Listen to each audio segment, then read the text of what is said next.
ಬಸ್ಸಿಗೆ ಕಲ್ಲೊಡೆಯುತ್ತಿರುವ ದೃಶ್ಯ ಡಿಗ್ ಡಿಗ್ ಡಿಗ್ ಡಿಗ್ ಡಿಗ್ ಡಿಗ್. ಅರ್ಧ ಗಂಟೆಗೆ ಸುತ್ತಿ ತೋರಿಸ್ತಾರೆ. ಕಾನೂನನ್ನು ಕಾಪಾಡುವವರೇ ಕಾನೂನಿನ ರಾಕ್ಷಸರಾದರೆ ಡಿಂಗ್ ಡಿಂಗ್ ಡಿಂಗ್. ಏನ್ ಮಾಡ್ತೀರಿ ನೀವು? ಏನು ಮಾಡ್ಕೊಳಕ್ಕಾಗಲ್ಲ ತಾನೆ, ಜಾಗ ಬಿಟ್ಬಿಡಿ. ಇಲ್ಲ ಚೆನ್ನಾಗ್ ಮಾಡ್ತಾ ಇದಾರೆ, ಇಂಥದ್ದೇ ಮಾಡ್ಬೇಕು, ಮಾಡ್ರೋ, ಹೊಡಿರೋ, ಇನ್ನು ಬಿಡ್ರೋ. ನಂದು ಒಂದಿರ್ಲಿ, ಕಾಲೇಜಲ್ಲಿ ಇರುವಾಗ ನಾನು ಯಾರಿಗೂ ಕಲ್ಲೊಡಿಲಿಲ್ಲ, ಯಾವ್ದು ಬಸ್ ಹೊಡಿಲಿಲ್ಲ, ಯಾರು ನೋಡ್ತಿಲ್ಲ, ಒಂದು ಲೈ ಅಂತ ಬಿಸ್ಬೇಡ, ಬೀಸೋ ಅಷ್ಟೊತ್ತೆ ಕರೆಕ್ಟ್ ಆಗಿ ಟಿವಿ 9 ಅವ್ರು ತಗೊಂಡ್ರು. ಪಬ್ಲಿಕ್ ಟಿವಿ ನಾನು ಬರ್ತಾನೆ, ಹತ್ತನ್ನು ತೋರಿಸ್ತಾನೆ, ನೋಡಿ ನೋಡಿ ಇವರೇ ಗಲಾಟೆ ಮಾಡ್ತಿರ್ತಾರೆ. ಏನಾಯ್ತು ಅವಾಗ? ಉಮೇಶಿಗೆ ಮನ್ಸಿರುತ್ತೆ, ಸಾಹೇಬ್ರು ಬಹಳ ಗಲಾಟೆ ಮಾಡ್ತಿದ್ರು, ನಮ್ದು ಒಂದಿರ್ಲಿ ಅಂತೇಳಿ ನೀವು ಒಂದ್ ಕಲ್ಲು ಹೊಡಿಯೋದು. ತೋಳ ಹಳ್ಳಕ್ ಬಿದ್ರೆ ಆಳ್ಗೊಂದ್ ಕಲ್ಲು.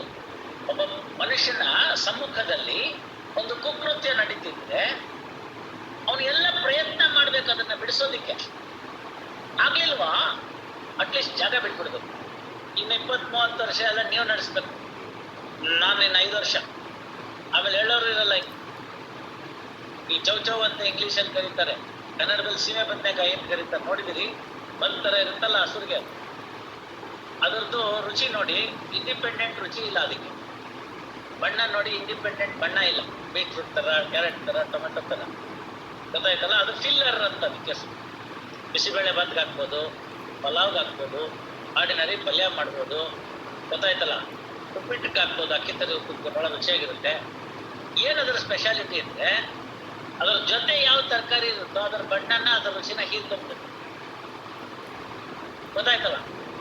149 ದರಿದ್ರ ಸೆಕ್ಷನ್ ಅಂತದೆ, ಅದು 323 ಇಂದ 302 ತನಕ ಹೋಗಿ ಕೂತ್ಕೊಳ್ಳುತ್ತೆ. ಅದನ್ನ ಡಿಸಿಷನ್ ಮಾಡೋದು ಕಷ್ಟ ಆಗುತ್ತೆ. 149 ಬಹಳ ಕಷ್ಟ ಆಗುತ್ತೆ. ಸಿಟಿ ಸಿವಿಲ್ ಕೋರ್ಟ್ ಗಲಾಟೆ ಆಯ್ತಲ್ಲ, ಇಟ್ಟಿಗೆ ಹಿಂಗ್ ತೋರಿಸ್ದವನು ಪೊಲೀಸ್ನವ್ರು ಹೊಡೆಯೋದು. ಆಮೇಲೆ after so many enquiry it is found, much of an enquiry it is found that fellow is not an advocate at all. He had come in the form of an advocate dress attire ಅಷ್ಟೇ. ಹಿಂಗ್ ಇಟ್ಗೆ ತಗೊಂಡು ಪೊಲೀಸ್ನವ್ರು ಹೊಡಿತಿದ್ನಲ್ಲ, ಅವನು ನಮ್ಮ bar council ನಲ್ಲಿ ಇಷ್ಟ ಆಗಿರೋ ಯಾವೊಬ್ಬ ಮೆಂಬರು ಅಲ್ವೇ ಅಲ್ಲ. Because I was supervising that matter after the Supreme Court allowed the petition of the Bar Association to have a CBI inquiry. I was the principal judge CBI court. I was overseeing the supervising the matters. Teen Molly, she was the SP from Tamil Nadu. She was the investigation officer for me, and I had seen the case diary, everything. ಅಲ್ಲಿ ಏನಾಯ್ತು, CCTV ಒಳಗಡೆಗೆ ಅಥವಾ video ನಲ್ಲಿ ತಗೊಂಡ್ರು ಬಂದವರೆಲ್ಲರನ್ನ presence ಆಗ್ಬಿಟ್ಟು ಅಲ್ವಾ, ಗಲಾಟೆ ನಡೀತಿತ್ತು. ನಾನು ಗಂಡೆ, ಏನಿರುತ್ತೆ ನಾಳೆ ದಿನ ಅಬ್ಜೆಕ್ಷನ್, ಏನಿರುತ್ತೆ ಡಿಫೆನ್ಸ್? ಸರ್ ಅದು ಕೋರ್ಟು, ಲಾಯರ್ ಎಲ್ಲೆಲ್ಲಿ ಇರ್ಬೇಕು? ಆಸ್ಪತ್ರೆಲ್ಲ ಇರ್ತ, ನಾನು ಕೋರ್ಟಲ್ಲಿ ಇದ್ದ ಅಷ್ಟೇ, ಮುಗೀತು. ಒಬ್ರು ಪೂಜಾರಿ ಇರ್ತಾರಪ್ಪ, ದೇವಸ್ಥಾನದಲ್ಲಿ ಇರ್ಬೇಕು, ಡಾಕ್ಟರ್ ಇರ್ತಾರಪ್ಪ, ಹಾಸ್ಪಿಟ್ಲಲ್ಲಿ ಇರ್ಬೇಕು. ನ್ಯಾಚುರಲ್ ಬಸ್ ಸ್ಟ್ಯಾಂಡ್ ಅಲ್ಲಿ ಬಸ್ ಡ್ರೈವರ್ ಇರ್ತಾನೆ, auto rickshaw stand auto rickshaw driver ಇರ್ತಾನೆ. ಇವ್ರನ್ನ ಬಿಟ್ಟರೆ ಯಾರಿದ್ರು ಅಂದ್ರೆ ಬರುತ್ತೆ. ಯಾಕಿದ್ದಿ ಹೇಳು, ವಾಟರ್ ಅವ್ರು ಹೇಳ್ಬೋದು, ಸರ್ ನಾವು ನನ್ನ ಕೇಸ್ ಇತ್ತು, ನಮ್ಮ ಲಾಯರ್ ಬಂದಿದ್ರು, ಲಾಸ್ಟ್ ಲಿಸ್ಟ್ ಇದೆ, ನನ್ನ ಕೇಸ್ಗೋಸ್ಕರ ನಾನು ಹೋಗಿದ್ದೆ, ಎಂಡ್ ಆಫ್ ಇಟ್, ಹೋಯ್ತಲ್ಲ. ಇದಲ್ಲದೇನೆ ಆನ್ಲುಕರ್ ಇರ್ಬೋದು, ಗಲಾಟೆ ನಡೀತಿರುತ್ತೆ. ಮನುಷ್ಯ ಸಹಜವಾಗಿ ಆ ಗಲಾಟೆ ದೊಂಬಿನ ನೋಡೋದಕ್ಕೆ ಹೋಗಿರ್ತಾರೆ. They are called onlookers. So 149 mischievous section ಅಲ್ಲಿ ಆನ್ಲುಕರ್ ಒಳಗೆ ಹಾಕ್ಬಿಡ್ತಾರೆ. ಯಾರು ನೋಡೋರು ಎಲ್ಲರೂ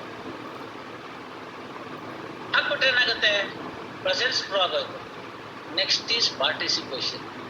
ಪಾರ್ಟಿಸಿಪೇಷನ್ ಬಂದಾಗ 2 ಭಾಗ ಬರುತ್ತೆ. ಒಂದು ಆಕ್ಟಿವ್ ಪಾರ್ಟಿಸಿಪೇಷನ್, ಒಂದು ಪ್ಯಾಸಿವ್ ಪಾರ್ಟಿಸಿಪೇಷನ್. ಬೆಳಗ್ಗೆದೆ ಎಕ್ಸಾಂಪಲ್ ತಗೊಳ್ಳಿ, ನಾನೆಲ್ಲೋ ಸಿಕ್ಕಾಕೊಂಡ್ಬಿಡ್ತೀನಿ, ಯಾರೋ 4 ಜನ ಹೊಡಿತಿರ್ತಾರೆ. ಉಮೇಶಿಗೆ ಮನ್ಸಿರುತ್ತೆ, ಸಾಹೇಬ್ರು ಬಹಳ ಗಲಾಟೆ ಮಾಡ್ತಿದ್ರು, ನಮ್ದು ಒಂದಿರ್ಲಿ ಅಂತೇಳಿ ನೀವು ಒಂದ್ ಕಲ್ಲು ಹೊಡಿಯೋದು. ತೋಳ ಹಳ್ಳಕ್ ಬಿದ್ರೆ ಆಳ್ಗೊಂದ್ ಕಲ್ಲು.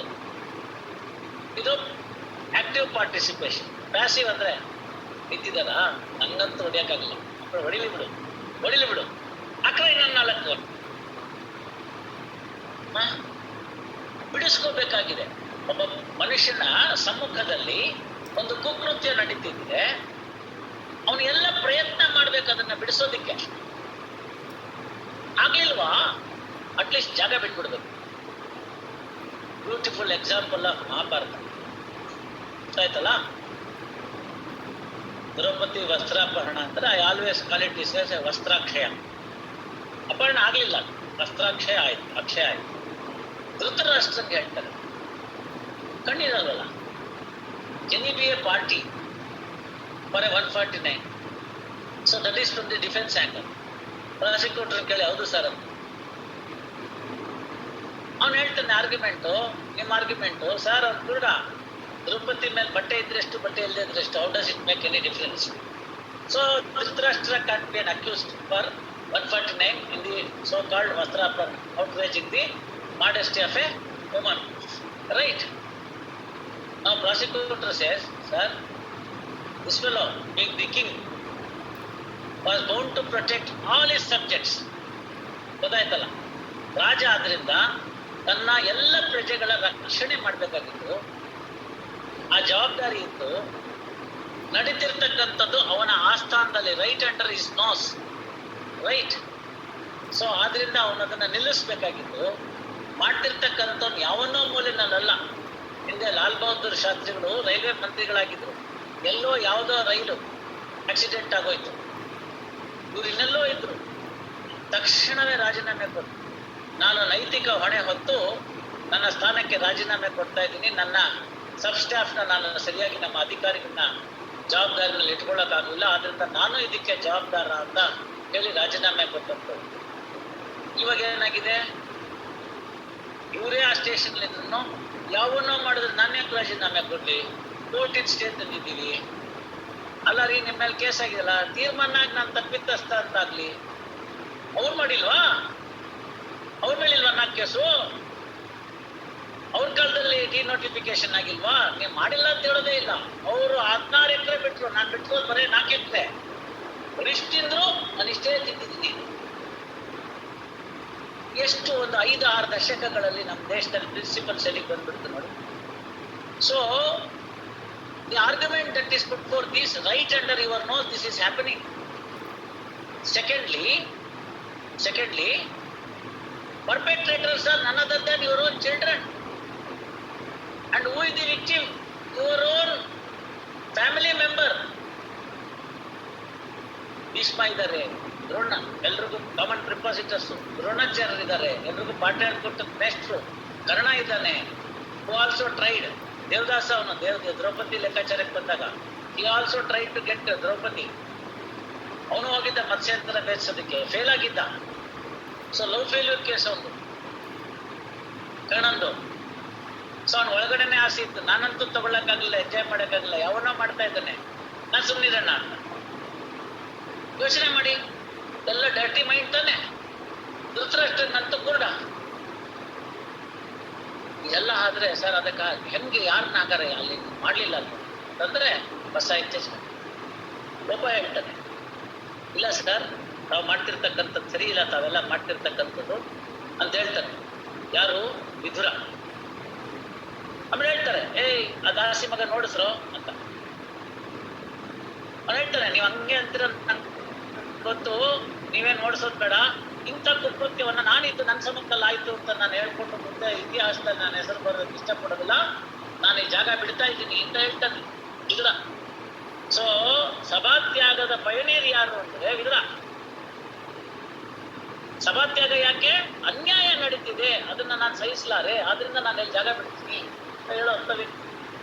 ಸೊ ನಾನು ಜಾಗ ಬಿಟ್ಬಿಡ್ತಾನೆ. So Vidura cannot be now held under 149. You see ಎಷ್ಟು ಚೆನ್ನಾಗಿದೆ ಅಲ್ವಾ ಕಾನೂನು. Very first object of sharing a common object is the mob, the group, the assembly may be lawful at the beginning. ಏನೋ ಇಂಪಾರ್ಟೆಂಟ್ ವಿಷಯಕ್ಕೆ ಕರೆಸಿದ್ದಾರೆ ಸಂಪುಟ ಸಭೆಯಲ್ಲಿ. ನಾನು ಹೋಗಿದ್ದೀನಿ ಆಸ್ ಎ ಕ್ಯಾಬಿನೆಟ್ ಮೆಂಬರು. ಅಲ್ಲಿ ಏನೋ ದರಿದ್ರಕ್ಕೆ ಹೇಳ್ತಾ ಇದ್ದಾರೆ, ಏನು ಅಂತಂದ್ರೆ ಕೋರ್ಟ್ನೆಲ್ಲ ಅಬಾಲಿಷ್ ಮಾಡ್ಬಿಡ್ಬೇಕು ಅಂತ. ಇನ್ನು ಹೇಳಿದ್ರಲ್ಲ ತುರ್ತು ಪರಿಸ್ಥಿತಿ ಕಾಲದಲ್ಲಿ ಎಲ್ಲ ಹೈಕೋರ್ಟ್ ಬಂದಾಗ್ಬೇಕು ಅಂತ ಹೇಳಿ ಜ್ಞಾನಿ ಜೈಲ್ ಸಿಂಗ್ ಅವ್ರು ಸೈನ್ ಮಾಡಿ, ಅಲ್ಲ ಪ್ರಭುದಿನ್ ಅಲಿ ಅಹಮದ್ ಅವ್ರು ಸೈನ್ ಮಾಡಿ, ರಾಷ್ಟ್ರಪತಿಗಳು ಸೈನ್ ಮಾಡಿ, ಎಲ್ಲ ಹೈಕೋರ್ಟ್ಗಳು ಬಂದಾಗ್ಬೇಕು. ನ್ಯಾಷನಲ್ ಎಮರ್ಜೆನ್ಸಿ ಡಿಕ್ಲೇರ್ ಮಾಡಿದೀವಿ, ಅದ್ರ ಹೈಕೋರ್ಟ್ಗಳು ಬಂದಾಗಬೇಕು. ಈಗ ನಮ್ಮ ಕರ್ನಾಟಕ ಹೈಕೋರ್ಟ್ ಒಳಗಡೆಗೆ ಬಂದ್ ಮಾಡ್ಬೇಕು ಅಂತ ಹಿಂದ್ಗಡೆ ಬಿಲ್ಡಿಂಗ್ ಅಲ್ಲಿ ತಗೊಂಡ್ರೆ ನೀವು ಸೈನ್ ಆಗ್ತಾ ಇದ್ರು ಪರವಾಗಿಲ್ಲ, ಇದ್ರಿ ಅಂದ್ರೆ ಸಾಕು 149. ನಾನು ಇರ್ಲಿಲ್ಲಪ್ಪ, ನಾ ಹೊಟ್ಟೆಗೆ ಬಂದ್ಬಿಟ್ಟೆ ಅಂತಂದೇ ಗೊತ್ತು. U C how what a great ramifications are there by presence. So presence may not be the only point, presence is the first point. But when the actual illegal activity took place, you should have left the place. ಅರ್ಥ ಆಯ್ತಲ್ಲ? A mob or an assembly may be lawful in the beginning. ಯಾವುದು ಅನ್ಯಾಯ ಆಗಿದೆ, town hall ಹತ್ರ ಕೂತ್ಕೊಂಡು ನಾವು ಇದಕ್ಕೆ ರಾಜ್ಯದ ಸರ್ಕಾರ ನಾವು ಮೌನ ಪ್ರತಿಭಟನೆ ಮಾಡ್ತೀವಿ ಅಂತ ಇರುತ್ತೆ. ಅದಕ್ಕೆ ಪರ್ಮಿಷನ್ ಕೊಟ್ಟಿರ್ತಾರೆ ಕಮಿಷನರ್, ಶಾಂತಿಯುತವಾಗಿ ಮಾಡಬೇಕು, ಸಾರ್ವಜನಿಕ ಆಸ್ತಿ ಪಾಸ್ತಿಗಳಿಗೆ ತೊಂದರೆ ಕೊಡಬಾರ್ದು, ಇಷ್ಟೊತ್ತಿಂದ ಇಷ್ಟೊತ್ತರೆಗೂ ಮಾಡಬೇಕು, ಲೌಡ್ ಸ್ಪೀಕರ್ ಗಲಾಟೆ